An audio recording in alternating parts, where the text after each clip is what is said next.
السلام علیکم لسنرز، پیش خدمت ہے ملک صاحب کی ایک دردناک اور بے رحمی کی کہانی۔ یہ کہانی ہے لالچ کی اور بے رحمی کی، جس میں مبتلا ہو کر انسان حیوان بن جاتا ہے اور اسی حیوانیت میں وہ کسی بھی انسان کی جان لے سکتا ہے۔ یہ بھی ایک اندھا قتل کیس تھا جس میں کوئی عینی شاہد نہ تھا اور قاتل 7 پردوں میں چھپا ہوا تھا، مگر ملک صاحب کی ذہانت سے بھرپور تفتیش نے سارے پردے چاک کر کے مجرم کو بے نقاب کر دیا اور اسے پہنچایا جیل کی سنگلاخ دیواروں کے پیچھے۔ آئیے جانتے ہیں کہ یہ سب کیسے ہوا۔ کہانی کے آغاز کرنے سے پہلے آپ سے گزارش ہے کہ پلیز اگر آپ ہمارے چینل پر نئے ہیں تو سبسکرائب کیجیے اور اگر کر چکے ہیں تو لائک ضرور کیجیے گا ہماری حوصلہ افزائی کے لیے۔ آئیے کہانی کا آغاز کرتے ہیں۔ جس زمانے کا یہ واقعہ ہے، ان دنوں میں ضلع لائل پور کے ایک تھانے میں تعینات تھا۔ میں ایک روز حسب معمول تیار ہو کر تھانے پہنچا تو کانسٹیبل وحید میرے کمرے میں آیا اور بولا، جناب، ایک عورت کافی دیر سے باہر بیٹھی آپ کا انتظار کر رہی ہے اور وہ بے حد پریشان دکھائی دے رہی ہے۔ میں نے اس سے پوچھا کہ اس نے بتایا کہ اسے کیا پریشانی ہے؟ نہیں ملک صاحب، میں نے بہت پوچھا مگر وہ کچھ بتانے کو تیار نہیں، کہتی ہے کہ اپنا مسئلہ صرف تھانے دار کو ہی بتائے گی۔ میں نے کہا، اسے فوراً میرے پاس بھیجو۔ فوراً ہی وہ عورت اندر آ گئی۔ میں نے اسے بیٹھنے کے لیے کہا اور میں نے اس کا نام پوچھا۔ اس نے بتایا، میرا نام سغرا ہے۔ میں نے کہا، سغرا بی بی، تم بہت پریشان ہو، مسئلہ کیا ہے؟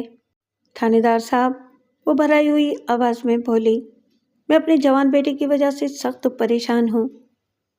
اس پریشانی کا سبب کیا ہے؟ میں نے پوچھا۔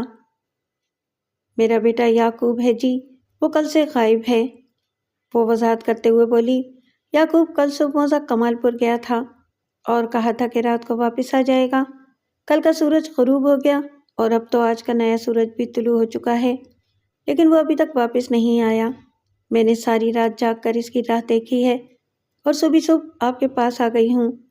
اب آپ ہی میرے بیٹے کی تلاش کے سلسلے میں کچھ کریں۔ وہ کمال پور کیا لینے گیا تھا؟ ادھر کمال پور میں میری بڑی بہن رہتی ہے جس کا نام کبرا ہے۔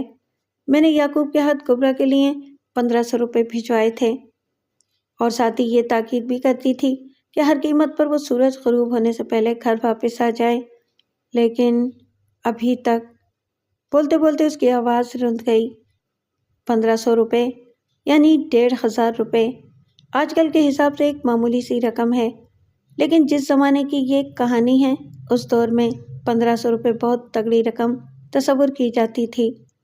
میں نے تسلی دینے والے انداز میں کہا، زیادہ پریشان ہونے کی ضرورت نہیں سغرا بی بی، یہ بھی تو ہو سکتا ہے کہ تمہارا بیٹا رات کو اپنی خالہ کے گھر ہی میں رک گیا ہو اور دوپہر تک واپس آ جائے۔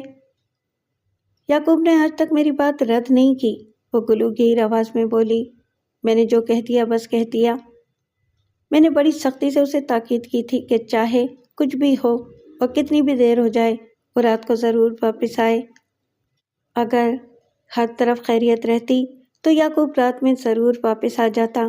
میرا دل بہت گھبرا رہا ہے، مجھے لگتا ہے کہ میرے بیٹے کے ساتھ کوئی نہ کوئی… وہ بولتے بولتے ایک مرتبہ پھر خاموش ہو گئی۔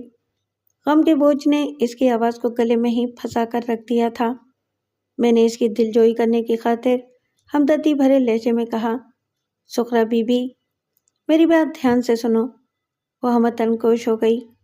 میں نے اپنی بات کو آگے بڑھایا، مجھے امید ہے کہ تمہارا بیٹا دوپہر تک واپس آ جائے گا، اور اگر وہ دوپہر تک بھی نہ لوٹا تو… وہ میری بات مکمل ہونے سے پہلے ہی بول پڑی۔ سغرا بی بی کی آنکھوں میں مجسم استفسار نے مجھے دل گرفتہ کر دیا۔ وہ ان لمحات میں مجروح ممتا کی تصویر بنی ہوئی تھی۔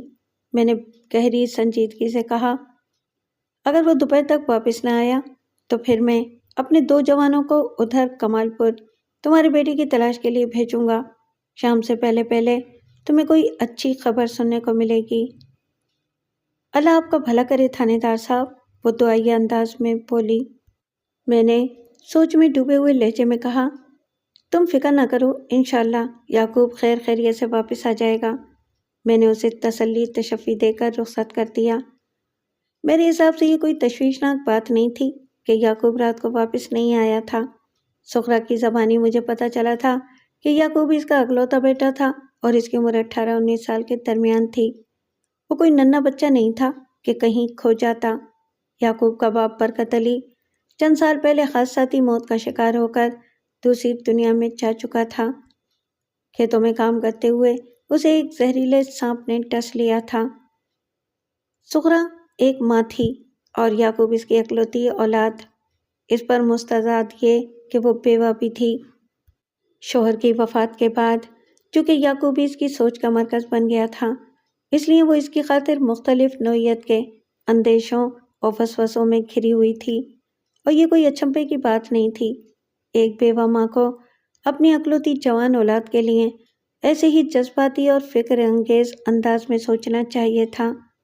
میں نے سغرا کو رخصت کرنے سے پہلے اس کی بہن کبریٰ کے بارے میں اچھی خاصی معلومات حاصل کر لی تھیں، مثلاً یہ کہ وہ سغرا سے عمر میں بڑی تھی اور اس کی ماشاءاللہ 7 اولادیں تھیں۔ کبریٰ کا شوہر جان محمد ادھر کمال پور میں کریانے کی ایک چھوٹی سی دکان چلاتا تھا جو بس ایویں سی چلتی تھی، لہٰذا تنگ دستی اور اسرت نے ان کا گھر دیکھ رکھا تھا، بس وہ لوگ جیسے تیسے گزارا کر رہے تھے۔ کبریٰ کی نسبت اللہ تعالیٰ نے سغرا کو خوب نواز رکھا تھا۔ اچھے وقتوں میں اس کی شادی ایک چھوٹے زمیندار سے ہو گئی تھی۔ برکت علی نامی اس زمیندار نے اپنی زندگی ہی میں سغرا کو بھی زمینداری سکھا دی تھی۔ وہ ان تمام زمینی اور موسمی رازوں سے واقف ہو گئی تھی جو زراعت کے لیے ریڑھ کی ہڈی کا درجہ رکھتے تھے۔ اسی لیے برکت علی کی وفات کے بعد اسے ان مشکلات کا سامنا نہیں کرنا پڑا تھا جیسا کہ عموماً عورتوں کو پیش آتی ہیں۔ برکت علی مرتے وقت اپنے لواحقین کے لیے ایک شاندار گھر اور 25 ایکڑ زرعی نہری زمین چھوڑ گیا تھا۔ جب سے سغرا نے کھیت مزدوروں کی مدد سے اپنی نگرانی اور یعقوب کے تعاون سے کاشتکاری کے امور بڑی خوش اسلوبی سے انجام دے رکھے تھے، ان تمام تر معاشی اور معاشرتی حالات میں سغرا کو اپنی بڑی بہن کبریٰ کا بڑا خیال تھا۔ وہ ان کی مدد کرتی رہتی تھی۔ اسی مقصد کی خاطر اس نے کل یعقوب کو 1500 روپے دے کر کمال پور بھیجا تھا۔ کبریٰ کی بڑی بیٹی رضیہ کی شادی ہونے والی تھی۔ یہ 1500 روپے رضیہ کے جہیز اور شادی کے دیگر اخراجات کے لیے تھے۔ کبریٰ اور سغرا کے درمیان بہن کے رشتے کے علاوہ بھی ایک اور رشتہ استوار ہونے جا رہا تھا۔ رضیہ سے چھوٹی بہن سلمیٰ کو سغرا نے اپنے بیٹے یعقوب کے لیے منتخب کر لیا تھا اور شادی کا ارادہ 1.5-2 سال بعد کا تھا۔ اس دوہری رشتہ داری کی روشنی میں بھی یہ سوچنے پر مجبور ہو گیا تھا کہ ممکن ہے یعقوب اپنی ہونے والی سسرال ہی میں رات گزارنے کے لیے رک گیا ہو۔ جیسا کہ میں نے بتایا کہ میرا تھانہ شرف آباد میں واقع تھا۔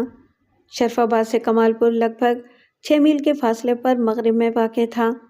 ایک چھوٹی نہر شرقاً غرباً بہتے ہوئے ان دونوں گاؤں کو ٹچ کرتی تھی، یعنی مشرق سے مغرب کی سمت رواں تواں تھی، اور اسی نہر کے ساتھ ساتھ ایک کچا راستہ بھی بنا ہوا تھا جہاں ٹانگیں، بیل گاڑیاں اور گھڑ سوار حسب ضرورت محو سفر رہتے تھے۔ ان دونوں گاؤں کو آپس میں ملانے کے لیے یہ واحد کچا راستہ تھا، ورنہ ایک چھوٹا سا جنگل ان کے بیچ ادھر سے ادھر پھیلا نظر آتا تھا۔ میں جیسے ہی دوپہر کے کھانے سے فارغ ہوا، سغرا ایک مرتبہ پھر تھانے میں آن موجود ہوئی۔ اب کی بار وہ پہلے سے بھی زیادہ متفکر اور پریشان دکھائی دے رہی تھی۔ اس کے چہرے کے تاثرات کوئی اچھی خبر نہیں سنا رہے تھے، تاہم میں نے فوراً اسے اپنے پاس بلا لیا۔ سغرا بی بی، تمہارا بیٹا گھر آ گیا؟ اگر یعقوب واپس آ گیا ہوتا تو میں آپ کو اتنی ٹوٹی پوٹی حالت میں نظر نہ آتی، وہ دکھی لہجے میں بولی۔ تھانے دار صاحب، آپ کچھ کرتے ہیں یا میں کمال پور جانے کی تیاری کروں؟ یعقوب کی عدم واپسی نے اب تو مجھے بھی تشویش میں ڈال دیا تھا۔ میں نے ایک لمحہ سوچا اور پھر ٹھہرے ہوئے لہجے میں کہا، ہم یہ دونوں کام کریں گے۔ دونوں کام؟ وہ الجھن زدہ نظر سے میری طرف دیکھتے ہوئے بولی۔ ہاں، دونوں کام۔ نمبر 1، تمہیں ضرور کمال پور جانا چاہیے، میں نے ایک ایک لفظ پر زور دیتے ہوئے کہا۔ اور نمبر 2، میں تمہاری بیٹی کی تلاش کے لیے اپنے بندوں کو دوڑاتا ہوں، اور یہ کہ تم میرے 2 آدمیوں کے ساتھ ٹانگے میں بیٹھ کر ابھی اور اسی وقت کمال پور جاؤ گی۔ سب سے پہلے یعقوب کو تمہاری بہن کبرا کے گھر میں چیک کیا جائے گا، مجھے امید ہے کہ وہ ادھر ہی مل جائے گا یا راستے میں بھی اس سے ملاقات ہو سکتی ہے۔ میں نے تھوڑا توقف کر کے سوچتی ہوئی نظروں سے اسے دیکھا اور پھر پوچھا، تمہارا بیٹا کس چیز پر بیٹھ کر کمال پور گیا تھا؟ وہ گھوڑے پر سوار ہو کر کبرا کے گھر گیا تھا جی، اس نے بتایا۔ بس تو پھر ٹھیک ہے، میں نے کہا، تم اپنے گھر پہنچ کر تیاری کرو، تھوڑی دیر میں اپنے بندوں کو ادھر ہی بھیجتا ہوں۔ اور اگر وہ تشویش بھرے لہجے میں بولی، کبرا کے گھر میں بھی نہ ہوا تو؟ حوصلہ کرو سغرا، میں نے اس کی دل شکستگی کو سہارا دیتے ہوئے کہا، اللہ بہتری کرے گا، تم ہمت نہ ہارو، وہ یعقوب کو کچھ نہیں ہونے دے گا۔ وہ چند لمحات تک یقین اور بے یقینی کے ملے جلے تاثرات کے ساتھ مجھے تکتی رہی اور پھر ایک افسردہ سی سانس خارج کرنے کے بعد رخصت ہو گئی۔ سغرا کے جانے کے بعد میں گہری سوچ میں ڈوب گیا۔ اب تو مجھے بھی تشویش ہونے لگی تھی، اگر واقعی کمال پور میں یعقوب نہ ہوا تو پھر پریشانی والی بات تھی۔ میں نے ASI شوکت علی اور کانسٹیبل خالد کو اپنے پاس بلایا، انہیں حالات کی سنگینی سے آگاہ کیا، پھر ضروری ہدایات کے ساتھ سغرا کی جانب روانہ کر دیا۔ پروگرام کے مطابق وہ سغرا کے ساتھ ٹانگے میں بیٹھ کر کمال پور جاتے۔ دوپہر سے سپہر ہوئی، سپہر سے شام اور شام سے رات، لیکن کمال پور جانے والوں میں سے کوئی بھی واپس نہیں آیا۔ میرے پاس سوائے انتظار کے اور کوئی چارہ کار نہیں تھا۔ خدا خدا کر کے یہ انتظار اختتام پذیر ہوا اور رات کے 8 بجے مجھے اپنے عملے کے افراد کی شکل نظر آئی۔ خالد اور شوکت علی نہ صرف ناکام و نامراد واپس آ گئے تھے، بلکہ وہ اپنے ساتھ ایک بری خبر بھی لائے تھے۔ وہ گھوڑا جس پر سوار ہو کر یعقوب کمال پور گیا تھا، اس کی لاش جنگل کے اندرونی حصے سے مل گئی تھی۔ میں ابھی تک انہی کی واپسی کے انتظار میں بیٹھا تھا، ورنہ عام دنوں میں اس وقت تک تھانے سے اٹھ کر اپنے کوارٹر میں جا چکا ہوتا تھا۔ میں نے ان دونوں کو فوراً اپنے کمرے میں بلا لیا اور استفساریہ نظر سے انہیں دیکھنے لگا۔ ASI شوکت علی نے کہا، ملک صاحب، یہ تو کہانی ہی الٹ گئی ہے۔ ہمیں اس گھوڑے کی لاش جنگل کے اندرونی حصے میں پڑی ملی ہے، جس پر سغرا کا بیٹا سوار ہو کر یہاں سے کمال پور کی جانب روانہ ہوا تھا اور پھر کمال پور سے واپس اس طرف آیا تھا۔ اور سغرا کا جوان بیٹا یعقوب، اس کی کچھ خبر نہیں ملی، شوکت علی گمبھیر لہجے میں بولا۔ رات کا اندھیرا پھیلنے لگا تھا، لہٰذا ہم نے جنگل کے اندر مزید آگے جانے کی کوشش نہیں کی۔ تلاش کا کام کل صبح ہی ہو سکے گا۔ گھوڑے کی لاش جنگل کے کس حصے میں پائی گئی ہے؟ میں نے تشویش بھرے انداز میں دریافت کیا۔ وہ مقام کمال پور کے نزدیک اور شرف آباد سے قدرے دور واقع ہے، شوکت علی نے جواب دیا۔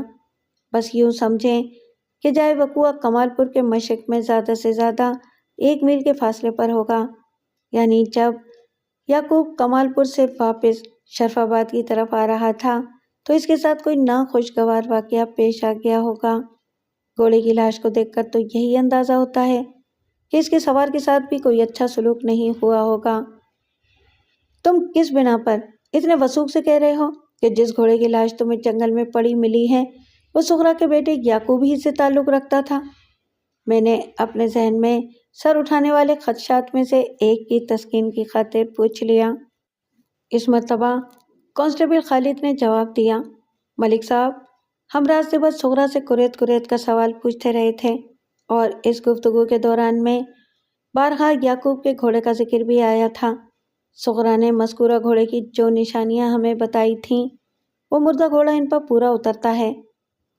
کمال پور میں ہم نے سغرا کی بہن اور بہنوئی سے بھی پوچھ گچھ کی ہے جناب، ASI شوکت علی بات کو آگے بڑھاتے ہوئے بولا۔ جہاں ان لوگوں نے یہ بتایا کہ یعقوب کل سپہر میں کمال پور سے شرف آباد کے لیے روانہ ہو گیا تھا، وہیں اس کے گھوڑے کے بارے میں بھی ہمیں تفصیل فراہم کر دی ہے، اور میں نے جس مردہ گھوڑے کا تذکرہ کیا ہے وہ 100% وہی گھوڑا ہے جناب۔ مثلاً میرا تجسس بڑھتا جا رہا تھا، اس گھوڑے کی ایسی کون سی نشانی بتائی گئی ہے جو یہ تصدیق کرتی ہے کہ وہی یعقوب کا گھوڑا ہے؟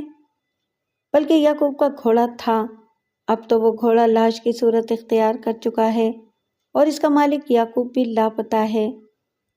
جناب، دیگر چھوٹی بڑی نشانیوں کے علاوہ اس گھوڑے کی سب سے بڑی نشانی یہ ہے کہ اس کی گردن میں بڑے بڑے سفید موتیوں اور منکوں کی ایک مالا پڑی ہوئی ہے جو اس کی گردن کے ساتھ بالکل فٹ ہے۔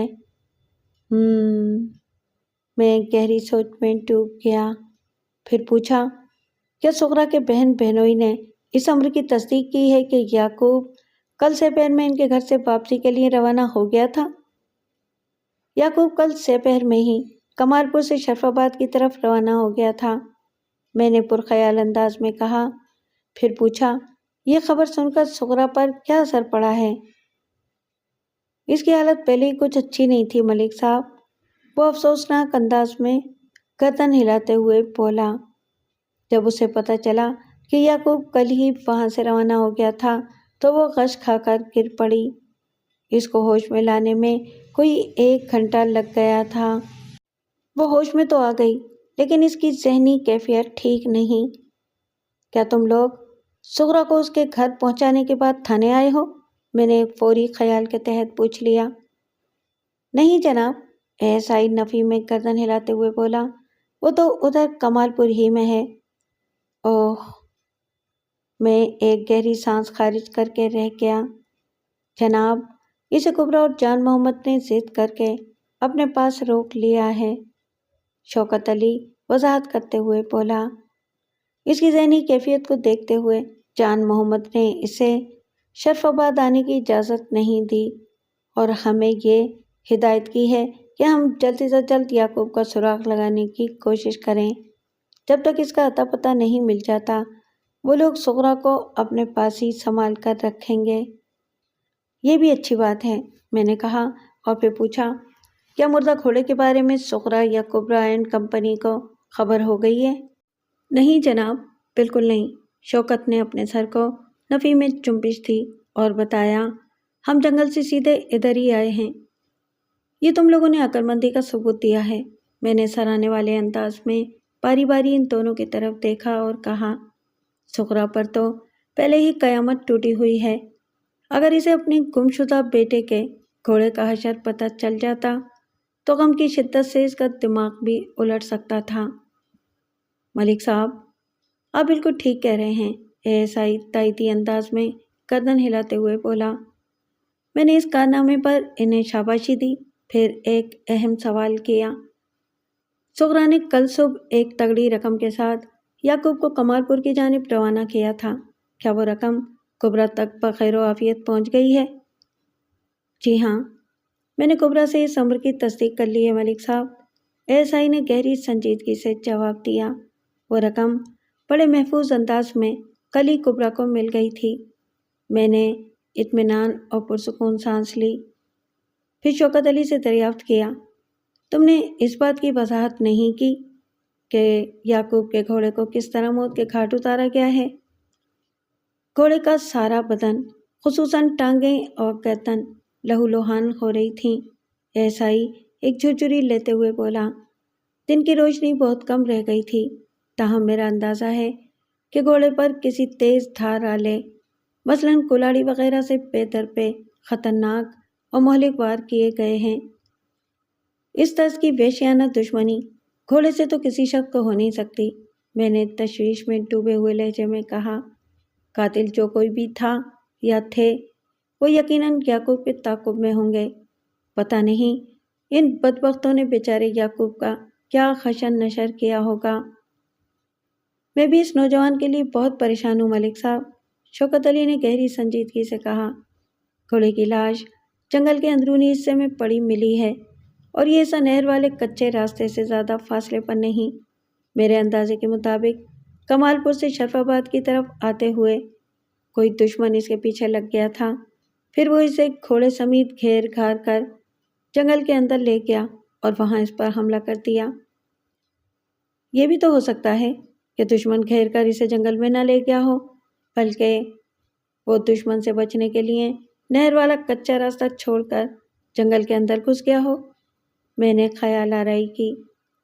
لیکن ہر دو صورت میں یہ سوال اپنی جگہ موجود ہے کہ یعقوب کہاں غائب ہے، اور اگر اس کی سواری کو بے دردی سے موت کے گھاٹ اتار دیا گیا ہے تو دشمن نے اس کے ساتھ کیا سلوک کیا ہے؟ آپ ٹھیک کہہ رہے ہیں ملک صاحب، ایسائی تائیدی انداز میں گردن ہلاتے ہوئے بولا۔ یعقوب کی گمشدگی کو لگ بھگ 24 گھنٹے گزر چکے ہیں۔ اگر اب تک اس کی کوئی خیر خبر سامنے نہیں آئی تو ہمیں بڑے افسوس کے ساتھ یہی سوچنا پڑے گا کہ اس بیچارے کے ساتھ کوئی سنگین حادثہ پیش آ چکا ہے۔ میں معنی خیز انداز میں سر کو اثباتی جنبش دیکھ کر رہ گیا۔ ہمارے درمیان مزید 20-25 منٹ تک یعقوب کی گمشدگی اور اس کے گھوڑے کی ہلاکت کے بارے میں باتیں ہوتی رہیں۔ پھر میں نے اٹھنے سے پہلے ایسائی کو کچھ اس انداز میں ہدایات دیں: شوکت علی، کل صبح تم میرے ساتھ یعقوب کی تلاش میں جنگل کی طرف جاؤ گے۔ ٹھیک ہے ملک صاحب، وہ فرما برداری سے بولا، جو آپ کا حکم۔ اور ہم یہاں سے الگ صبح نکل جائیں گے تاکہ جب ہم جائے وقوعہ پر پہنچیں تو سورج نکل رہا ہو۔ اس طرح ہمیں کام کرنے کے لیے زیادہ وقت مل جائے گا۔ تم رات ہی میں ضروری تیاری کر لینا۔ سواری کے لیے ٹانگے کا بندوبست کرو گے یا؟ میرے خیال میں گھوڑے زیادہ مناسب رہیں گے۔ میری بات پوری ہونے سے پہلے ہی وہ بول اٹھا، جائے وقوعہ تک رسائی کے لیے تو ٹانگا ٹھیک ہے، لیکن یعقوب کی تلاش میں پتہ نہیں ہمیں جنگل کی کس گہرائی تک جانا پڑے۔ گھنے درختوں کے بیچوں بیچ ٹانگے کو آگے بڑھانا مشکل ہی نہیں بلکہ ناممکن ثابت ہوگا۔ میں تمہاری بات سے اتفاق کرتا ہوں شوکت علی۔ میں نے تعریفی نظر سے اس کی طرف دیکھا۔ اب ہم صبح ملیں گے۔ جیسے ہی سفیدہ شہر نمودار ہوگا ہم تھانے سے روانہ ہو جائیں گے۔ میں مطمئن ہو کر تھانے سے نکلا اور اپنے سرکاری کوارٹر میں آ گیا۔ میں نے خلاف معمول رات کا کھانا تھوڑی تاخیر سے کھایا اور پھر عشاء کی نماز کے بعد سونے کے لیے لیٹ گیا۔ اس رات مجھے آسانی سے نیند نہ آئی۔ بستر پر لیٹے لیٹے میں کافی دیر تک یعقوب کے بارے ہی میں سوچتا رہا۔ ایک بات تو طے تھی کہ کسی شخص کو یعقوب کے گھوڑے سے کوئی دشمنی نہیں ہو سکتی تھی۔ قاتل جو کوئی بھی تھا وہ یقیناً یعقوب کے تعاقب میں تھا اور اس نے یعقوب کو زہر کرنے کے لیے اس پر خطرناک حملہ بھی کیا ہوگا۔ جب وہ بے زبان گھوڑا زخموں کی تاب نہ لاتے ہوئے لقمہ اجل بن گیا تھا تو یہ سوچنا تو سراسر حماقت ہوتی کہ یعقوب کہیں صحیح سلامت بیٹھا ہوگا۔ گھوڑے کی موت اور یعقوب کے ساتھ پیش آنے والی مبہم صورتحال کے پیش نظر اس رقم کو نظر انداز نہیں کیا جا سکتا تھا جو سغرا بی بی نے اپنی بڑی بہن کبریٰ بی بی کے لیے بھیجی تھی۔ کوئی بھی شخص اس رقم کے لیے یعقوب کی جان کا دشمن بن سکتا تھا، لیکن اس تھیوری میں ایک بہت بڑا سکم مجھے شروع ہی سے نظر آ رہا تھا، اور وہ یہ کہ اگر کوئی شخص یعقوب کے ساتھ اس رقم کی خاطر کوئی اونچ نیچ کرتا تو پھر یہ افسوسناک واقعہ شرف آباد سے کمال پور کی جانب سفر کے دوران میں پیش آنا چاہیے تھا۔ اگر کوئی شخص اس رات سے آگاہ ہو گیا تھا کہ یعقوب ایک موٹی رقم لے کر شرف آباد سے کمال پور جا رہا ہے تو ایسے شخص کو یعقوب کے کمال پور پہنچنے سے پہلے راستے میں کہیں کارروائی کرنی چاہیے تھی، لیکن واقعہ اس کے برعکس پیش آیا تھا، جس کا واضح مطلب یہی تھا کہ یہ سارا ہنگامہ رقم کی وجہ سے ہرگز نہیں تھا۔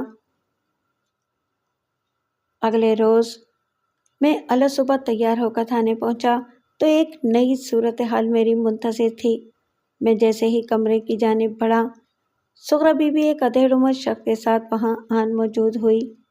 میں اتنی صبح اسے اپنے سامنے دیکھ کر چونک اٹھا، کیونکہ میری معلومات کے مطابق تو سغرا کے بہن بہنوئی نے اس کی ذہنی حالت کے پیش نظر اسے ادھر کمال پور ہی میں روک لیا تھا۔ میں نے سغرا اور اس کے ساتھی کو فوراً اپنے کمرے میں بلا لیا۔ بعد ازاں پتہ لگا کہ ساتھ آنے والا شخص سغرا کا بہنوئی جان محمد تھا۔ میں نے انہیں بیٹھنے کے لیے کہا، پھر سغرا کی جانب دیکھتے ہوئے تشویشناک لہجے میں پوچھا، خیریت تو ہے نا سغرا؟ تھانے دار صاحب، سغرا کے بجائے اس کے بہنوئی جان محمد نے جواب دیا۔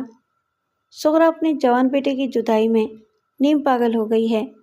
کل آپ کے عملے کے 2 افراد کے ساتھ یہ ہمارے پاس آئی تھی، اور جب اسے پتہ چلا کہ یعقوب ہمارے گھر سے صحیح سلامت روانہ ہو گیا تھا تو اس کی طبیعت بگڑ گئی۔ مجبوراً ہم نے اسے ادھر کمال پور ہی میں روک لیا تھا، اور ہاں، یہ بات تو رات ہی کو میرے علم میں آ گئی تھی کہ سغرا کو تم لوگوں نے اپنے پاس روک لیا ہے۔ لیکن اتنی صبح تم لوگ یہاں ہو، یہ کیا ماجرا ہے جان محمد؟ جان محمد کی عمر 55 سے زیادہ نظر آتی تھی۔ وہ ایک متناسب البدن اور دراز قامت شخص تھا۔ اس کے سر کے بالوں میں سفیدی اور سیاہی کا تناسب یکساں تھا۔ 7 بچوں کا باپ بھی تھا۔ جان محمد نے میرے سوال کے جواب میں بتایا، تھانے دار جی، ہم نے تو سغرا کے بھلے ہی کے لیے اسے اپنے گھر میں روک لیا تھا اور یہ ہمارے ساتھ تھی، لیکن جناب ہم نے پوری رات جاگ کر گزاری ہے اور فجر کی اذان کے وقت میں اس کی ضد کے سامنے مجبور ہو گیا اور اسے اپنے ساتھ لے کر یہاں آ گیا ہوں۔ اس کا خیال یہ ہے کہ اسے اپنے گھر میں رہتے ہوئے یعقوب کا انتظار کرنا چاہیے۔ اس نے ایک گہری سانس لی اور پھر اپنی بات میں اضافہ کرتے ہوئے بولا، ہم ابھی ابھی یہاں پہنچے ہیں۔ میں سغرا کو لے کر اس کے گھر کی طرف جا رہا تھا کہ اس کی ضد پر ادھر آ گیا ہوں۔ یہ گھر میں قدم رکھنے سے پہلے آپ سے ملنا چاہتی تھی، اب آپ اس سے خود بات کر لیں۔ اتنا کہہ کر وہ خاموش ہو گیا۔ تھانے دار جی، میرے یعقوب کا کچھ پتہ چلا؟ اس کا یہ سوال کرب میں ڈوبا ہوا تھا۔ میں نے اس بات میں گردن ہلائی۔ اتنا کہہ کر وہ خاموش ہو گیا۔ جان محمد کی چپ ہوتے ہی سغرا پھٹ پڑی، تھانے دار جی، میرے یعقوب کا کچھ پتہ چلا؟ اس کا یہ سوال کرب میں ڈوبا ہوا تھا۔ میں نے اس بات میں گردن ہلائی اور ٹھہرے ہوئے لہجے میں کہا، ہاں، ایک سراغ ملا تو ہے۔ دیکھا، میں نے کہا تھا نا۔ وہ اپنے بہنوئی کی طرف دیکھتے ہوئے جوشیلے انداز میں بولی، تھانے دار جی، ضرور میرے یعقوب کو ڈھونڈ نکالیں گے، اسی لیے تو میں شرف آباد آنے کی ضد کر رہی تھی۔ پھر وہ دوبارہ میری طرف متوجہ ہو گئی اور سرسراتی ہوئی آواز میں پوچھا، یعقوب کہاں ہے تھانے دار جی؟ تم نے میرے الفاظ پر غور نہیں کیا، سغرا بی بی؟ میں نے اس کی ذہنی کیفیت کے پیش نظر نرم لہجے میں کہا، میں نے یعقوب کی نہیں، اس کا سراغ ملنے کی بات کی ہے۔ جی، کیا مطلب؟ وہ بے تابی سے تڑپ کر بولی۔ میں نے سغرا کو حقیقت حال سے آگاہ کرنے کا فیصلہ کر لیا۔ گھوڑے کی موت والی خبر کو اسے چھپا کر رکھنا ٹھیک نہیں تھا، لہٰذا میں نے نہایت ہی مختصر اور جامع الفاظ میں اسے تازہ ترین صورتحال سے آگاہ کر دیا۔ ادھر میری بات ختم ہوئی، ادھر سغرا نے تھاڑے مار مار کر رونا شروع کر دیا۔ اس کی آہو بکا کا فوکس اسی نقطے پر تھا کہ جب یعقوب کے گھوڑے کو اتنی بے دردی سے قتل کر دیا گیا ہے تو پھر خود اس کے بیٹے کا کیا حشر ہوا ہوگا۔ اس کا موقف صلحانہ درست تھا، میں خود بھی اس سے متفق تھا، لیکن تھانے میں اس چیخ و پکار کا کوئی فائدہ نہیں تھا، لہٰذا میں نے تسلی بھرے انداز میں کہا، سغرا، اس وقت میں تمہارے بیٹے کی تلاشی میں جا رہا ہوں، تم بھی گھر جا کر آرام کرو، انشاءاللہ دوپہر تک میں تمہارے لیے کوئی اچھی خبر ہی لے کر آؤں گا۔ وہ تھانے سے جانے کے لیے تیار نہیں تھی، بلکہ اس نے تو یہاں تک کہہ دیا، تھانے دار جی، میں بھی آپ کے ساتھ چلتی ہوں۔ نہیں، یہ مناسب نہیں ہوگا، میں نے 2 ٹوک الفاظ میں اسے منع کر دیا۔ یہ کام اتنا آسان نہیں جتنا تم سمجھ رہی ہو، تمہیں یہاں سے سیدھا اپنے گھر ہی جانا چاہیے۔ جان محمد نے بھی اسے یہی سمجھایا کہ پولیس کے تفتیشی معاملات میں اسے کودنا نہیں چاہیے۔ تھانے دار صاحب بالکل ٹھیک مشورہ دے رہے ہیں، اول تو تمہیں کمال پور سے آنا ہی نہیں چاہیے تھا، اور اگر آ ہی گئی ہو تو سیدھی اپنے گھر چلو، اللہ نے چاہا تو سب ٹھیک ہو جائے گا۔ ہم دونوں کے سمجھانے بجھانے پر وہ راضی ہو گئی۔ ہم لوگ ایک ساتھ ہی تھانے سے باہر نکلے۔ مجھے اور شوکت علی کو گھوڑوں پر سوار ہو کر یعقوب کی تلاش میں جنگل کی طرف جانا تھا، اور سغرا کو جان محمد کے ساتھ اپنے گھر۔ ہم تھانے کے احاطے سے باہر نکلے تو ایک ناخوشگوار صورتحال ہماری راہ دیکھ رہی تھی۔ سغرا جان محمد کے ساتھ جس ٹانگے میں بیٹھ کر کمال پور سے یہاں پہنچی تھی، وہ اپنے کوچوان سمیت تھانے کی باؤنڈری وال کے ساتھ کھڑا تھا۔ اس سے تھوڑے فاصلے پر تھانے کے داخلی راستے کے قریب ہی ایک اور سجا سجایا ٹانگا بھی نظر آ رہا تھا جس پر کوچوان کے علاوہ بھی ایک بھاری بھرکم شخص موجود تھا۔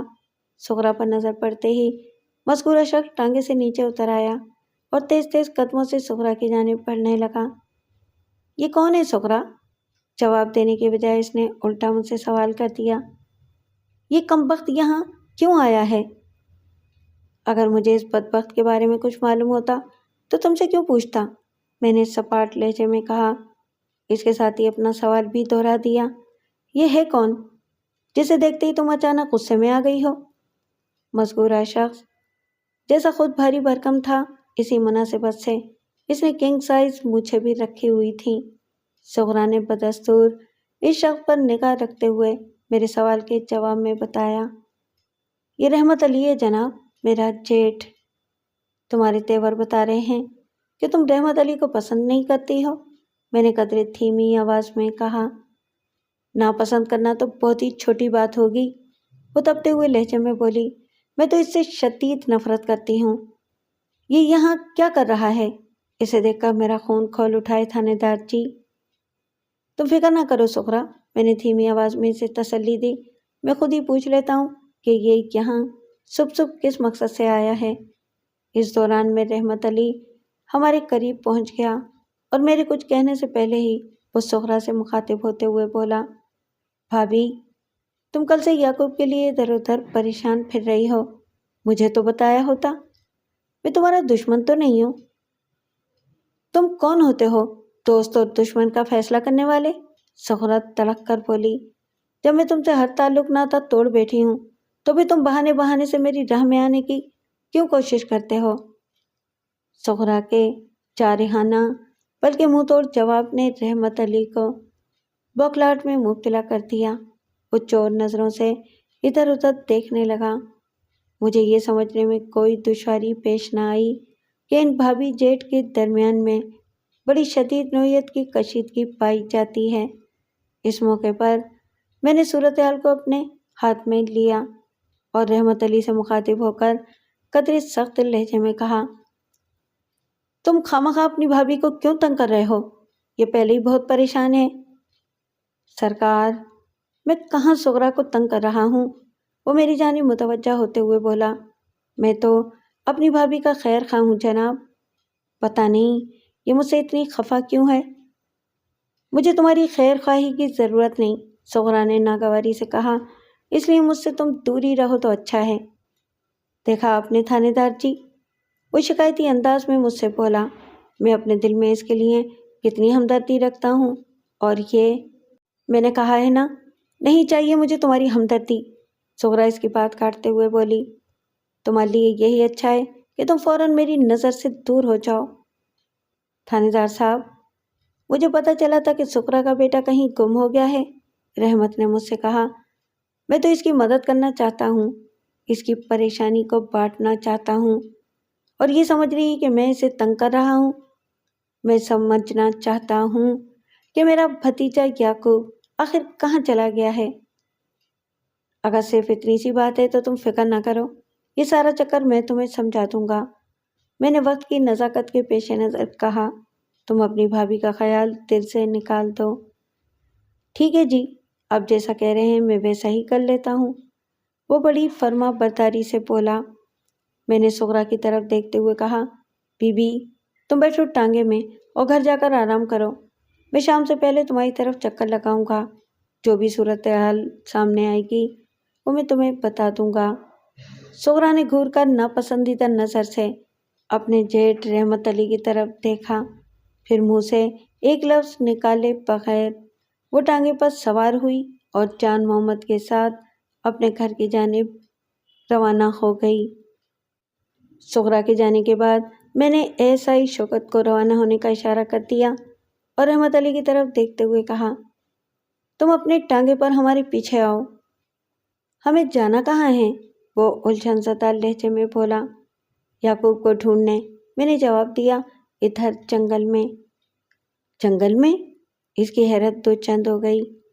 میں نے گھوڑے پر سوار ہونے کے بعد نہایت ہی مختصر الفاظ میں اسے یعقوب کے گھوڑے کو پیش آنے والے اندھوناک واقعے سے آگاہ کیا، پھر گہری سنجیدگی سے کہا، دیکھو رحمت، مجھے اس بات سے کوئی غرض نہیں کہ تمہارا سغرا کے ساتھ کیا جھگڑا چل رہا ہے، اور میں یہ بھی نہیں جاننا چاہوں گا کہ تم دونوں کے بیچ کس نوعیت کے اختلافات ہیں۔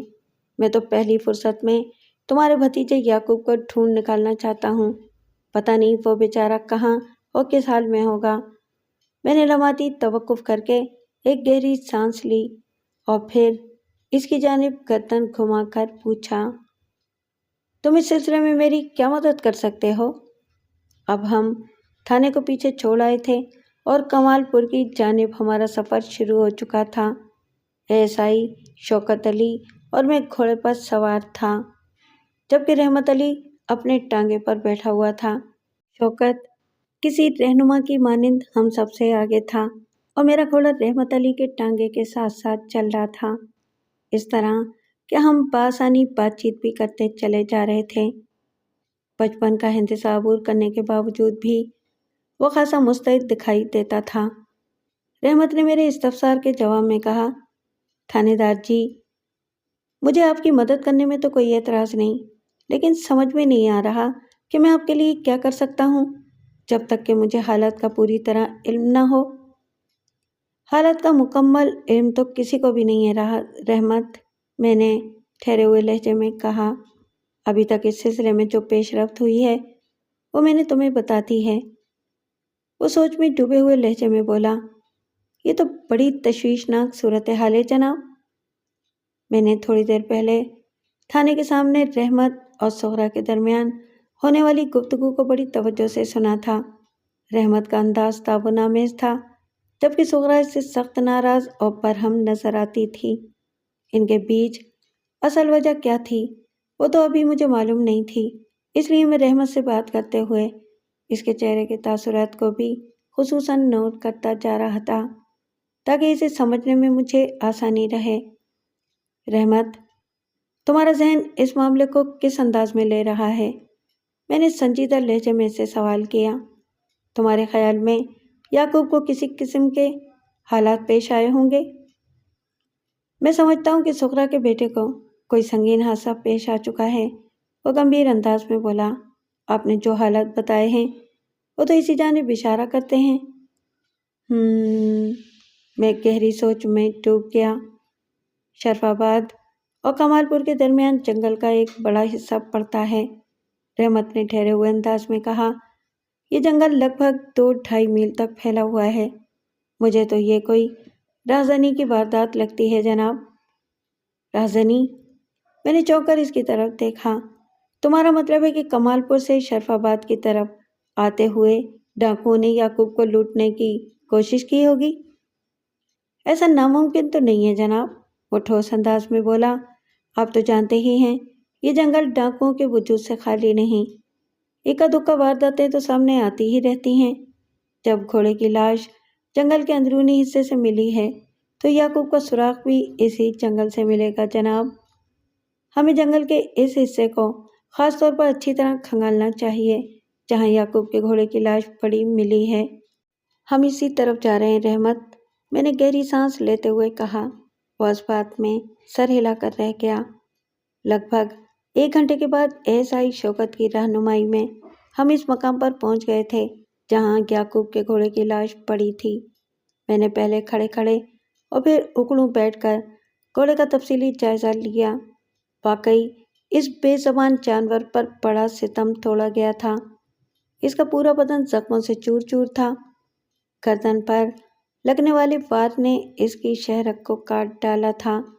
میرے محتاط اندازے کے مطابق اسی خطرناک زخم سے اس کی موت واقع ہوئی تھی۔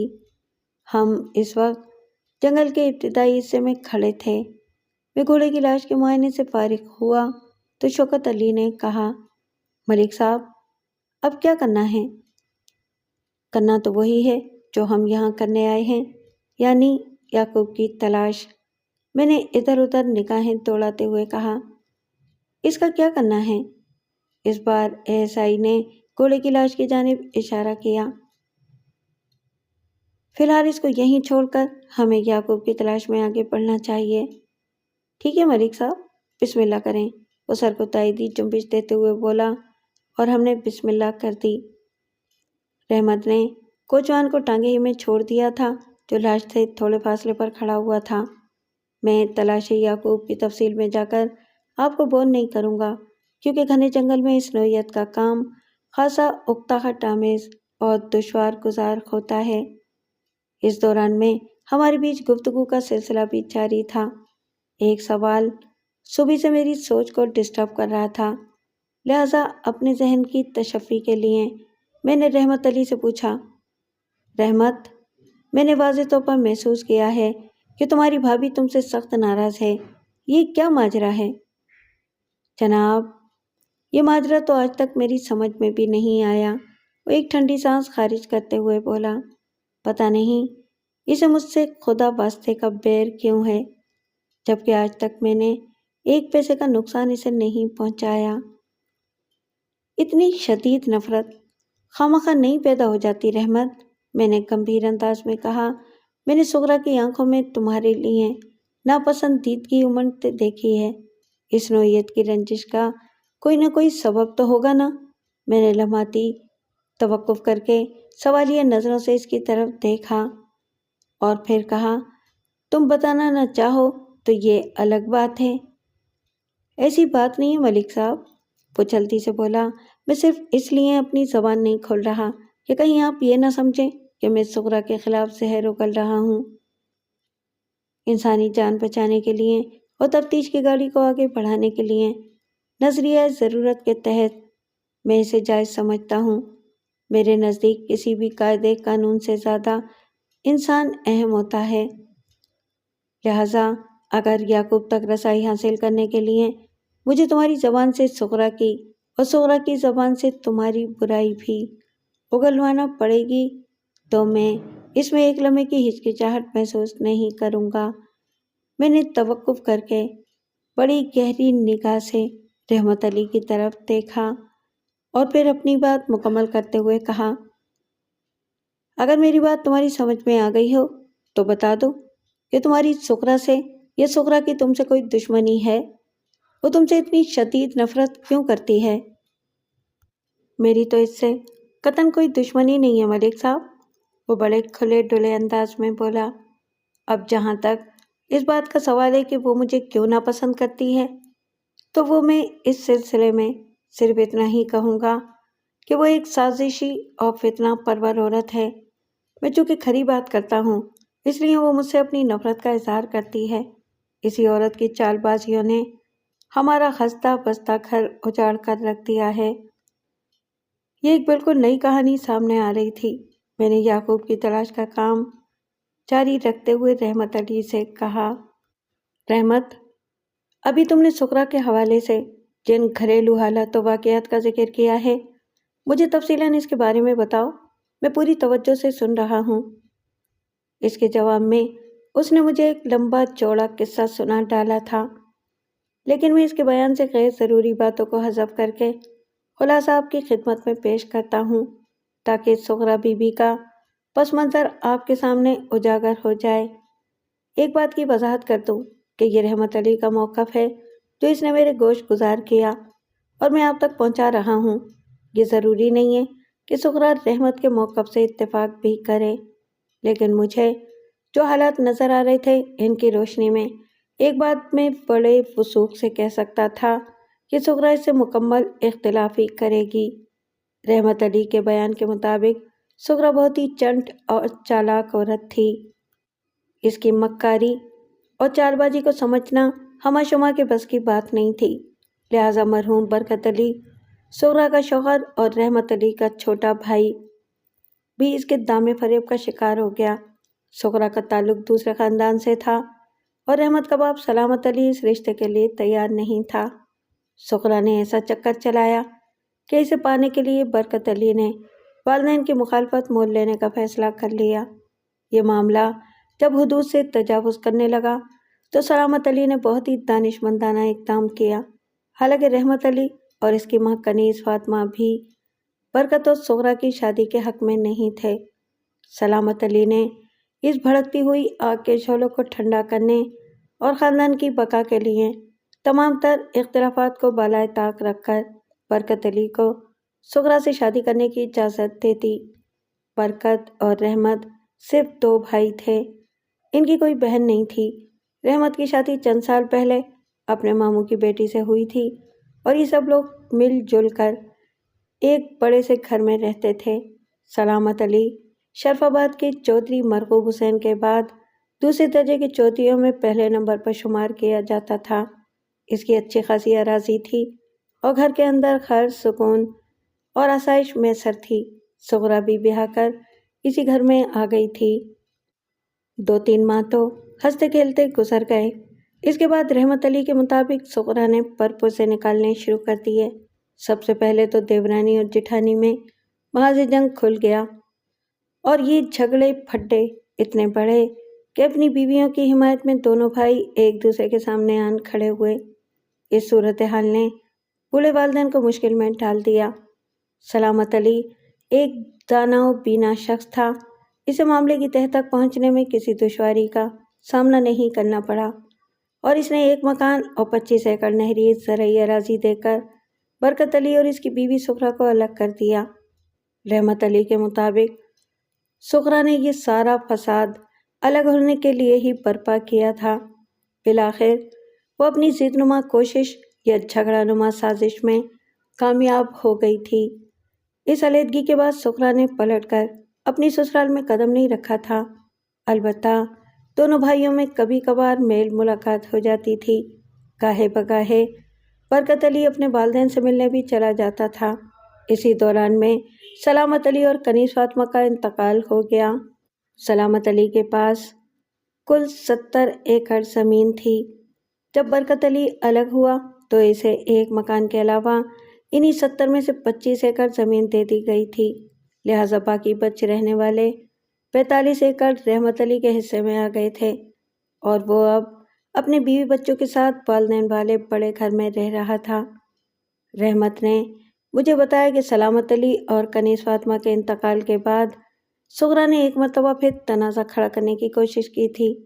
اس کا مطالبہ تھا کہ والدین کے انتقال کے بعد دونوں بھائیوں میں زمین و جائیداد کی منصفانہ تقسیم ہونا چاہیے، یعنی دونوں کے حصے 35-35 ایکڑ زمین آنی چاہیے۔ اس سلسلے میں چونکہ برکت علی نے کوئی دباؤ نہیں ڈالا تھا، لہٰذا رحمت علی نے بھی سغرا کے باویلے کو ایک کان سے سن کر دوسرے کان سے نکال دیا تھا۔ پھر کچھ عرصے بعد جب برکت علی حادثاتی موت کا شکار ہو کر دوسری دنیا میں منتقل ہو گیا تو یہ معاملہ بھی دبا گیا۔ رحمت علی کا ضمیر مطمئن تھا کہ اس نے کسی کا حق نہیں کھایا۔ جب والد صاحب نے ایک شاندار مکان اور 25 ایکڑ زرعی اراضی دے کر برکت علی کو اسی کے مطالبے پر الگ کیا تھا تو جائیداد کی تقسیم اسی دن ہو گئی تھی۔ اب جو کچھ بھی باقی بچا تھا اس پر صرف اور صرف اسی کا حق تھا۔ اپنے بیان کے آخر میں رحمت علی نے بڑے افسوسناک انداز میں گردن ہلاتے ہوئے بتایا، ملک صاحب، میں سغرا کی حد زیادتی کو نظر انداز کر سکتا ہوں، لیکن برکت کے انتقال کے کچھ عرصے بعد اس نے ایک ایسی گھٹیا حرکت کی کہ مجھے بھی اس سے شدید نفرت ہو گئی تھی۔ اور اس نے توقف کر کے معنی خیز انداز میں میری طرف دیکھا، پھر بھرائی ہوئی آواز میں بولا، کیا کروں جناب، سغرا تو غیر تھی اور اب تک غیر ہی بنی ہوئی ہے، لیکن یعقوب تو میرے بھائی کا خون ہے نا، اس کی گمشدگی سے میرا دل نہیں دکھے گا تو پھر کس کا دکھے گا؟ بس دل کے ہاتھوں مجبور ہو کر اور اپنے خون کی پکار پر میں ادھر آ گیا تھا، ورنہ سغرا کی تو شکل دیکھنے کو جی نہیں چاہتا۔ وہ خاموش ہوا تو میں پوچھے بنا نہ رہ سکا، سغرا نے تمہارے ساتھ کون سی ایسی گھٹیا حرکت کی تھی جو تمہارا دل کھٹا ہو گیا؟ اس نے مجھ پر یہ گھناؤنا الزام لگایا تھا کہ ایک رات میں نے اس کی عزت سے کھیلنے کی کوشش کی تھی۔ اتنا بتانے کے بعد وہ افسردہ انداز میں مجھے دیکھنے لگا۔ اوہ، میں ایک گہرا سانس لے کر رہ گیا۔ اس کے بعد ہمارے درمیان خاموشی کا ایک طویل وقفہ آیا، پھر یعقوب کی تلاش کے ساتھ ہی ادھر ادھر کی باتیں ہونے لگیں۔ آئندہ چند گھنٹوں میں نے جنگل کا تقریباً چپا چپا چھان مارا، لیکن مجھے بڑے افسوس کے ساتھ یہ کہنا پڑ رہا ہے کہ یعقوب کا ہمیں کوئی سراغ نہیں ملا۔ سمجھ میں نہیں آ رہا تھا کہ وہ کہاں اڑن چھو ہو گیا ہے۔ اب یہی کہا جا سکتا تھا کہ اسے زمین نے کھایا تھا اور نہ ہی زمین نے نکلا تھا۔ وہ اگر اس جنگل میں ہوا تو پھر وہ جنگل سے نکل کر آگے کہیں اور چلا گیا تھا یا اسے کہیں اور پہنچا دیا گیا تھا۔ اس کا گھوڑا زخموں کی تاب نہ لاتے ہوئے موت کے منہ میں چلا گیا تھا۔ اگر خدا نخواستہ یعقوب کے ساتھ بھی اسی نوعیت کا کوئی سنگین اور جان لیوا واقعہ پیش آ گیا تھا تو آج کی تلاش کے دوران میں مجھے اس کی لاش بھی مل جانا چاہیے تھی۔ ہم یعقوب کی تلاش والے مشن میں ناکام و نامراد واپس لوٹ آئے۔ میرا ذہن الجھن زدہ اور دل بوجھل تھا اور میں مسلسل ایک ہی نقطے پر غور کر رہا تھا کہ یعقوب کا ایسا خطرناک دشمن کون ہو سکتا ہے جس نے پہلے اس کے گھوڑے کو بے دردی سے موت کے گھاٹ اتارا اور پھر خود اسے بھی غائب کر دیا۔ ایسا کام کسی دوست کا تو ہرگز نہیں ہو سکتا تھا۔ شروع میں میرا دھیان ڈاکوؤں کی کارروائی کی طرف گیا تھا، لیکن جنگل کا مکمل سروے کرنے کے بعد میں اس نتیجے پر پہنچا تھا کہ گھوڑے کی دردناک موت اور یعقوب کے غیاب میں کوئی ڈاکو یا ان کا گروہ ملوث نہیں ہو سکتا تھا۔ اگر یہ ڈاکوؤں کا کارنامہ ہوتا تو وہ یعقوب کو لوٹنے کے بعد آگے بڑھ جاتے۔ انہیں گھوڑے کو موت کے گھاٹ اتارنے کی کوئی ضرورت نہیں تھی اور بالفرض محال کسی چھینا جھپٹی اور کھینچا تانی میں گھوڑا شدید زخمی ہو بھی گیا تھا تو پھر یعقوب کا بھی صحیح و سالم بچ جانا ممکن نہیں تھا۔ وہ زندہ یا مردہ اسی جنگل سے دستیاب ہو جاتا۔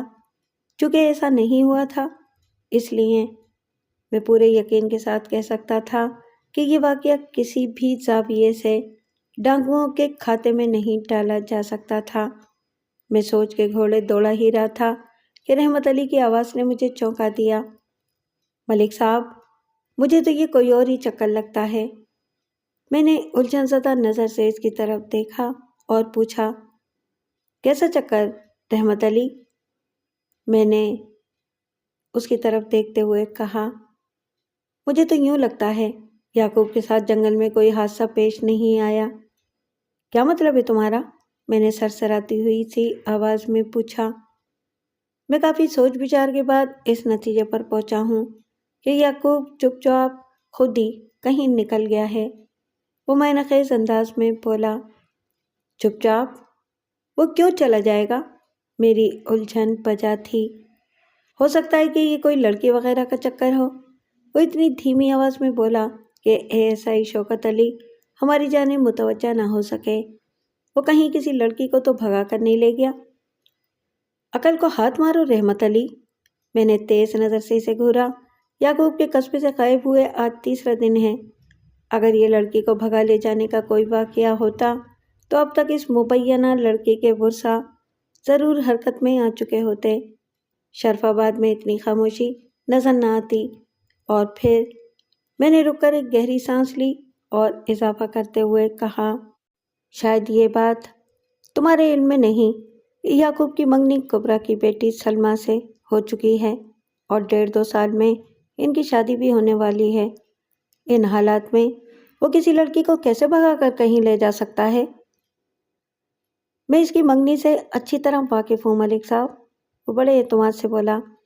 عین ممکن ہے وہ اپنی خالہ کی بیٹی کو پسند ہی نہ کرتا ہو، سغرا نے یہ منگنی زبردستی کر دی ہو، وہ چپکے کسی اور لڑکی کو چاہتا ہو اور موقع ملتے ہی وہ اس لڑکی کے ساتھ کہیں فرار ہو گیا ہو۔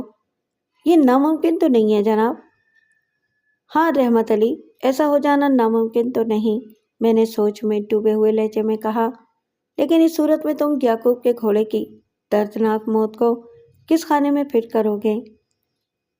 یہ ڈرامہ خود یعقوب کا رچایا ہوا بھی تو ہو سکتا ہے جناب، وہ گمبھیر انداز میں بولا، تاکہ سب کا دھیان ڈاکوؤں کی کارروائی کی طرف جائے اور کوئی اس کے اصل مقصد تک رسائی حاصل ہی نہ کر سکے، جیسا کہ ہم نے بھی یہی سوچا اور 5-6 گھنٹے گھنے جنگل میں ادھر ادھر بھٹکنے کے بعد واپس آ گئے۔ تمہاری باتوں میں خاصا وزن ہے رحمت علی، میں نے پرخیال انداز میں کہا۔ اب دیکھنا یہ ہے کہ کیا وہ اتنا ہی شقی القلب ہے کہ اپنی ماں کو تنے تنہا چھوڑ کر کسی لڑکی کے ساتھ کہیں رفو چکر ہو گیا ہو۔ میری ذہن میں جو بات آئی وہ میں نے آپ کو بتا دی ہے۔ وہ سادہ سے لہجے میں بولا۔ یقین کریں یا نہ کریں یہ تو آپ کی مرضی ہے جناب۔ یقین نہ کرنے والی تو کوئی بات ہی نہیں ہے رحمت علی، میں نے ٹھوس انداز میں کہا۔ تفتیش کی گاڑی تو ہمیشہ شک کے پیٹرول ہی سے چلتی ہے، اور تم نے اس سلسلے میں مجھے عملی اقدام کے لیے کئی راہیں دکھا دی ہیں۔ میں تمہارے اس تعاون کے لیے شکر گزار ہوں۔ جناب یہ تو میرا فرض تھا، وہ جلدی سے بولا۔ سغرا مجھے لاکھ اپنا دشمن سمجھتی رہے، لیکن یعقوب تو میرا بھتیجا ہے اور ہمیشہ بھتیجا ہی رہے گا۔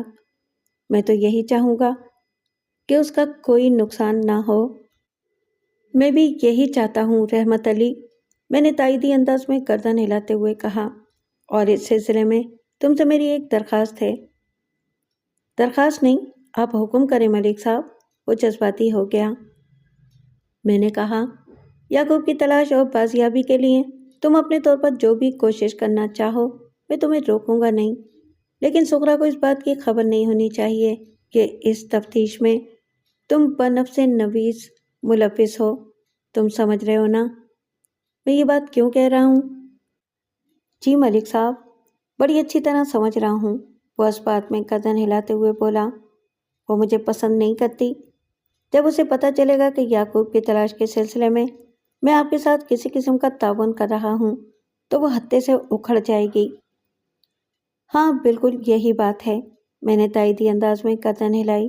تم درپردہ رہ کر کام کرو گے اور اپنی کوشش کی رپورٹ پہنچاتے رہو گے۔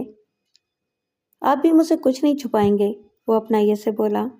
اس سلسلے میں جو بھی پیش رفت ہوگی اس سے مجھے آگاہ کرتے رہیں گے۔ ٹھیک ہے، میں نے 2 لفظی جواب پر اکتفا کیا۔ لگ بھگ 4 بجے سپہر ہم واپس تھانے پہنچ گئے۔ سورج غروب ہونے سے تھوڑی دیر پہلے میں سغرا سے ملنے اس کے گھر چلا گیا۔ آج کا پورا دن بہت بھاگ دوڑ بلکہ شدید نوعیت کی مشقت میں گزرا تھا۔ یہاں کر پتہ چلا کہ کمال پور سے کبرا اور عمران بھی آئے ہوئے ہیں۔ یہ لوگ کوئی 1 گھنٹہ پہلے کمال پور سے شرف آباد پہنچے تھے۔ میں گھر کے اندر پہنچا تو جان محمد سغرا اور کبرا کی یاسیت بھری سوالیہ نگاہوں نے مجھے کھیل لیا۔ ان کے سوالوں کے جواب میں نے نہایت ہی مختصر اور جامع الفاظ میں انہیں تازہ ترین صورتحال سے آگاہ کر دیا۔ دنیا کا سب سے مشکل کام یہی ہوتا ہے کہ کسی کی بندھی ہوئی امید کو توڑ دیا جائے۔ ان کے چہرے اتر گئے اور وہاں پر گہرے رنج و الم کی گھٹاؤں نے ڈیرا جما لیا۔ میں نے سغرا کو مخاطب کرتے ہوئے ہمدردی بھرے لہجے میں کہا، دیکھو بی بی، تمہارے بیٹے کے ساتھ جنگل میں کیا واقعہ پیش آیا ہوگا ابھی اس کے بارے میں حتمی طور پر کچھ نہیں کہا جا سکتا، لیکن مجھے امید ہے کہ بہت جلد اس کا سراغ لگا لوں گا۔ لمحاتی توقف کے بعد میں نے ان الفاظ کا اضافہ کر دیا، میں اور میرے تھانے کا پورا عملہ یعقوب کی تلاش کے سلسلے میں مصروف ہے، لیکن اس مقصد میں کامیابی حاصل کرنے کے لیے مجھے تمہارے بھرپور تعاون کی بھی ضرورت ہے۔ جی، وہ روحانسی ہو گئی، آپ مجھ سے کس قسم کا تعاون چاہتے ہیں؟ میں تمہاری مدد سے اس شخص تک پہنچنا چاہتا ہوں جو کسی بھی حوالے سے اپنے دل میں یعقوب کے لیے دشمنی کے جذبات رکھتا ہو، میں نے ٹھہرے ہوئے لہجے میں کہا۔ دیکھیں جی، دلوں کے حال تو صرف خدا ہی جانتا ہے، وہ دوپٹے کے پلو سے اپنی آنکھیں خشک کرتے ہوئے بولی۔ میں تو یعقوب کے کسی دشمن کو نہیں جانتی، وہ تو سب کے ساتھ بنا کر رکھنے والا بچہ تھا۔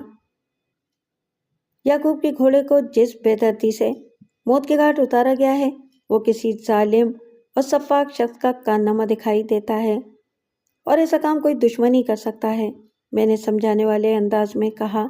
لہٰذا جب تک مجھے یہ پتہ نہ چلے کہ یعقوب کس کی آنکھ میں کھٹکتا تھا میں تفتیش کی گاڑی کو مؤثر انداز میں آگے نہیں بڑھا سکتا۔ تھانے دار جی، یہ کام رہزنوں اور ڈاکوؤں وغیرہ کا بھی تو ہو سکتا ہے، جان محمد نے تشویش بھرے انداز میں کہا۔ یہ 2-2.5 میل تک پھیلا ہوا جنگل بہت ہی خطرناک ہے۔ میں نے ڈاکوؤں والے پہلو پر بہت غور کیا ہے جان محمد، میں نے جان محمد کی آنکھوں میں دیکھتے ہوئے کہا، لیکن یہ مجھے ان کا کیا دھرا نہیں لگتا۔ جان محمد سوچ میں ڈوبے ہوئے لہجے میں بولا، تو پھر یہ اغوا برائے تاوان کا بھی تو واقعہ ہو سکتا ہے۔ ہرگز نہیں، میں نے قطعی لہجے میں کہا۔ اگر یعقوب کو کسی تاوان کی غرض سے اغوا کیا گیا ہوتا تو اب تک اغوا کنندگان کی جانب سے کوئی مطالبہ سامنے آ چکا ہوتا اور اغوا کرنے والے مغوی کی سواری کو عبرتناک موت سے دوچار نہیں کیا کرتے۔ پھر آپ کے خیال میں یعقوب کے ساتھ کیا واقعہ پیش آیا ہوگا؟ یہ سوال کبریٰ کی طرف سے اٹھایا گیا تھا۔ میں نے یعقوب کی گمشدگی کے حوالے سے اب تک جو تفتیش کی ہے، اس سے میرے سامنے صرف 2 وجوہات آئی ہیں۔ میں نے باری باری ان تینوں کی طرف دیکھتے ہوئے کہا، فی الحال کوئی تیسرا سبب سمجھ میں نہیں آ رہا۔ اور وہ 2 وجوہات کون سی ہیں؟ جان محمد نے سنسنی خیز انداز میں مجھ سے پوچھا۔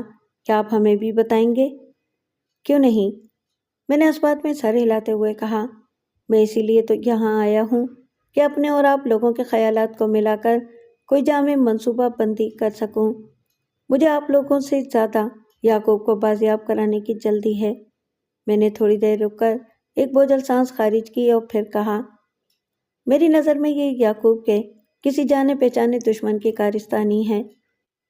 وہ کمال پور ہی سے اس کے تعاقب میں تھا اور یہ بھی ہو سکتا ہے کہ وہ شرف آباد سے اس کے پیچھے لگ گیا ہو، اسے راستے میں پار کرنے کا موقع نہ ملا ہو، لہٰذا اس نے واپسی پر اپنا کام دکھا دیا۔ یعقوب کو جیسے ہی حملہ آور کا احساس ہوا، اس نے اپنے گھوڑے کو بھگانے کی کوشش کی ہوگی، لہٰذا حملہ آور کے زیادہ تر بار گھوڑے کے بدن پر لگے اور وہ زخموں کی تاب نہ لاتے ہوئے چل بسا۔ اب یہاں سوال یہ پیدا ہوتا ہے کہ یعقوب کہاں چلا گیا؟ میں نے آج جنگل کا چپا چپا اور کونا کونا چھان مارا ہے، زندہ یا زخمی یا مردہ یعقوب کے آثار کہیں دکھائی نہیں دیے۔ اس راز سے وہ شخص ہی پردہ اٹھا سکتا ہے جس نے گھوڑے کو اذیتناک موت مرنے پر مجبور کر دیا تھا۔ وہی دراصل یعقوب کا دشمن ہے جس کی مجھے تلاش ہے۔ اور دوسری وجہ؟ میرے خاموش ہونے پر جان محمد نے سوال کیا۔ دوسری وجہ خود یعقوب ہی ہو سکتا ہے، میں نے جواب دیا۔ جی، کیا مطلب؟ سغرا الجھن زدہ نظر سے مجھے دیکھنے لگی۔ یہ بھی ممکن ہے کہ یعقوب کسی لڑکی کو یہاں سے بھگا لے گیا ہو، میں نے گہری سنجیدگی سے کہا۔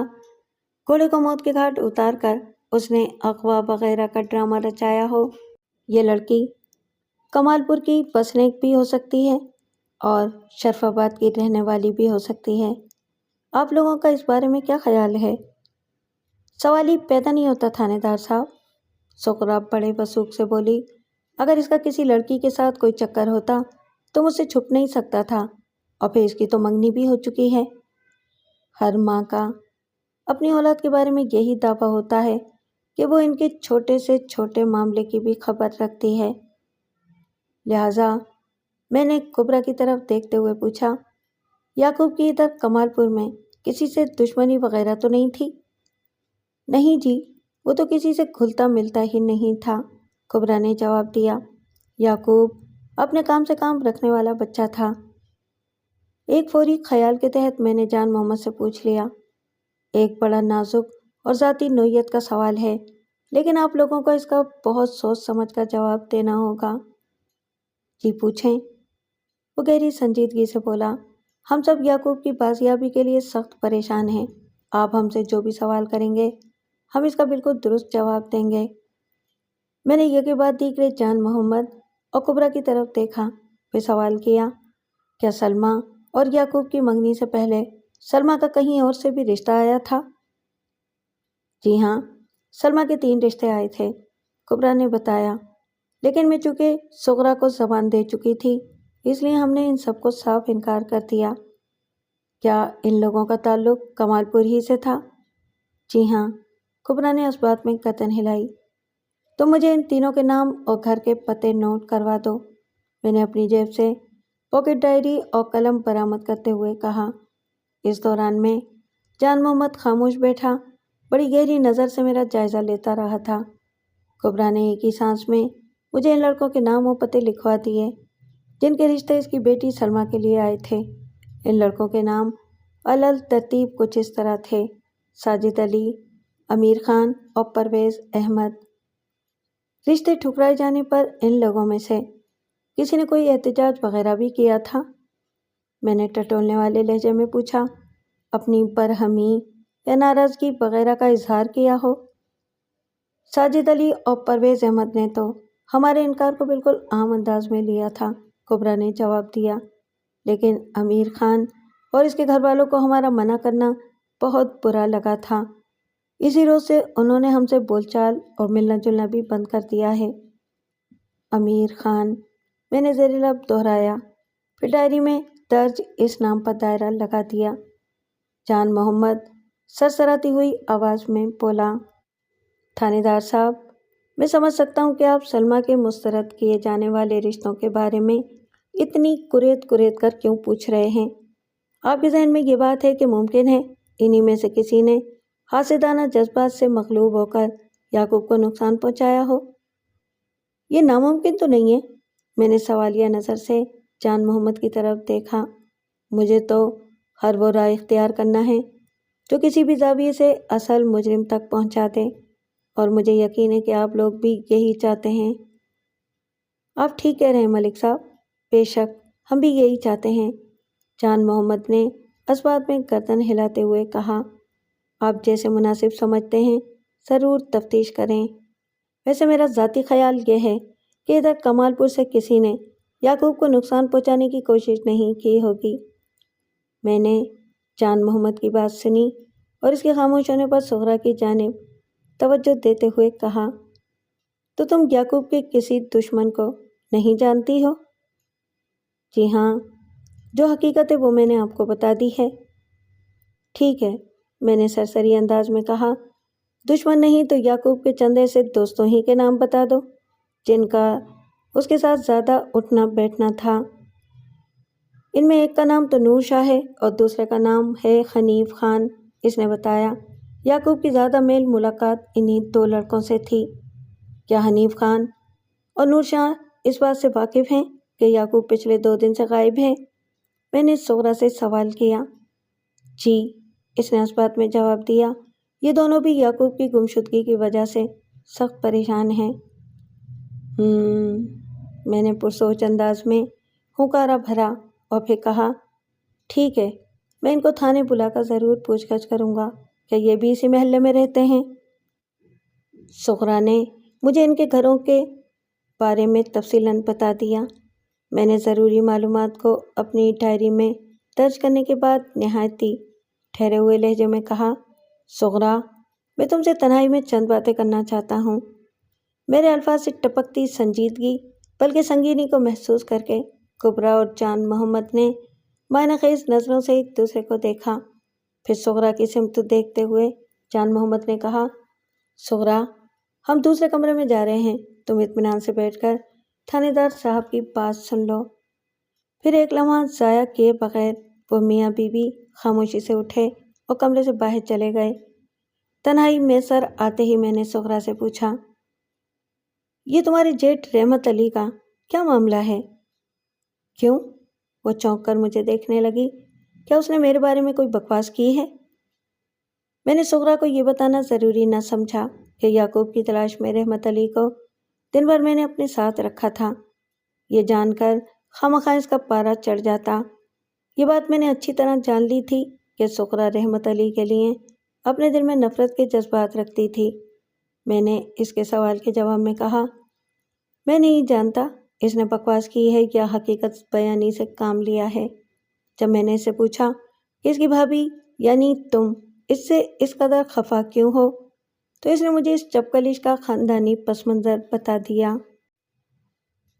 مجھے ان باتوں سے تو کوئی غرض نہیں کہ تم لوگوں کے بیچ کس نوعیت کے تنازعات رہے ہیں، لیکن ایک امر کی تصدیق میں ضروری سمجھتا ہوں، اسی لیے میں نے تم سے تنہائی میں بات کرنے کا فیصلہ کیا ہے، کیونکہ اس معاملے کا تعلق براہ راست تمہاری ذات سے ہے۔ اس کی پیشانی پر الجھن کی لکیریں پھیل گئیں۔ متامل لہجے میں بولی، ایسا کون سا معاملہ ہے تھانے دار صاحب؟ رحمت علی نے مجھے بتایا ہے کہ تم نے اس پر کوئی گھناؤنا الزام لگایا تھا۔ الزام نہیں، حقیقت کہیں تھانے دار صاحب، وہ تلخ انداز میں بولی۔ جب اس نے زبان ہی کھول دی ہے تو میں بھی خاموش نہیں رہوں گی۔ میں بھی یہی چاہتا ہوں کہ تم مجھے اصل بات بتاؤ۔ میں نے اس کا اعتماد حاصل کرنے کی غرض سے دھیمے لہجے میں کہا۔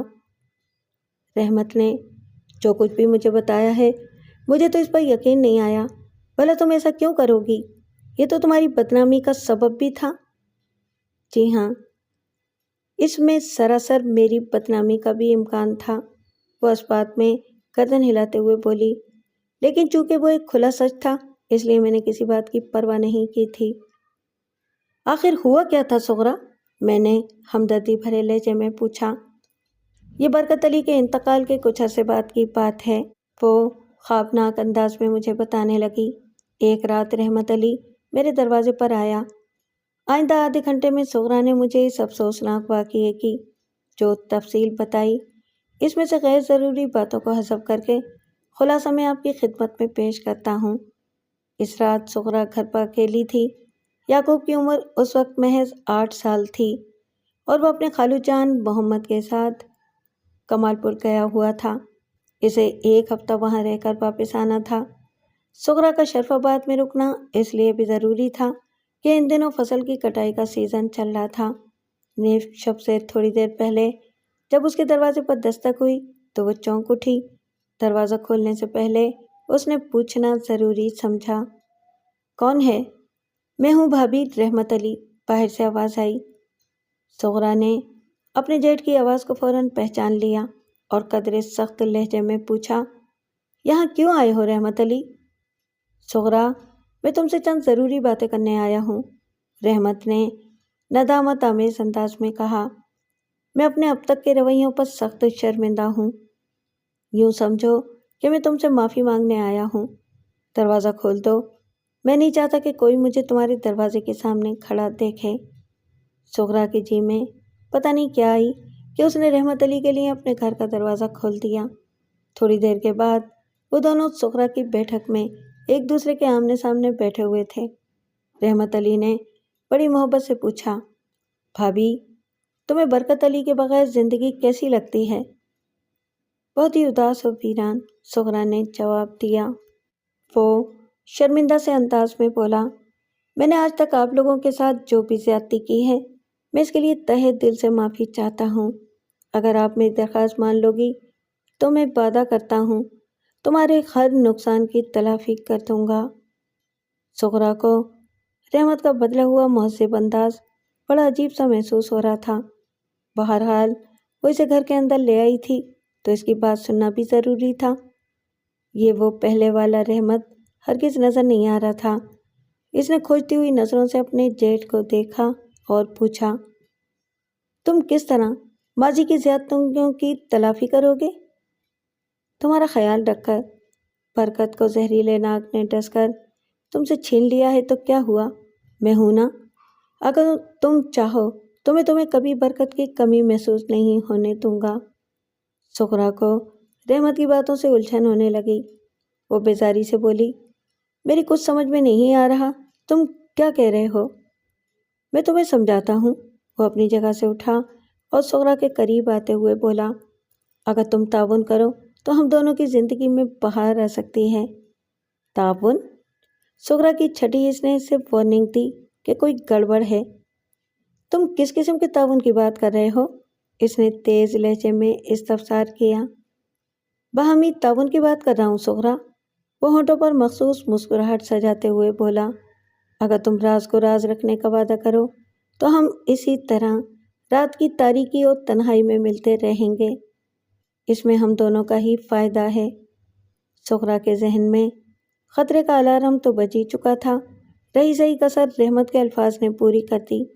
وہ ایک ہی جھٹکے سے اٹھ کر کھڑی ہو گئی اور سخت لہجے میں بولی، رحمت یہ کیا بکواس کر رہے ہو؟ کیا تم نے مجھے بکاؤ مال سمجھا ہوا ہے؟ یہ بکواس نہیں ہے، تمہاری محبت ہے سغرا، وہ مخمول لہجے میں بولا۔ میں اپنے دل سے مجبور ہو کر تمہارے پاس آیا ہوں۔ تم خود کو بکاؤ مال نہ کہو، میں دل و جان سے تمہاری قدر کرتا ہوں، تم میرے جذبات کو سمجھنے کی کوشش کرو۔ سغرا کو یہ اندازہ لگانے میں قطعاً کوئی دشواری نہ ہوئی کہ رحمت علی اس وقت نشے میں بھی تھا۔ اسے گھر کے اندر بلا کر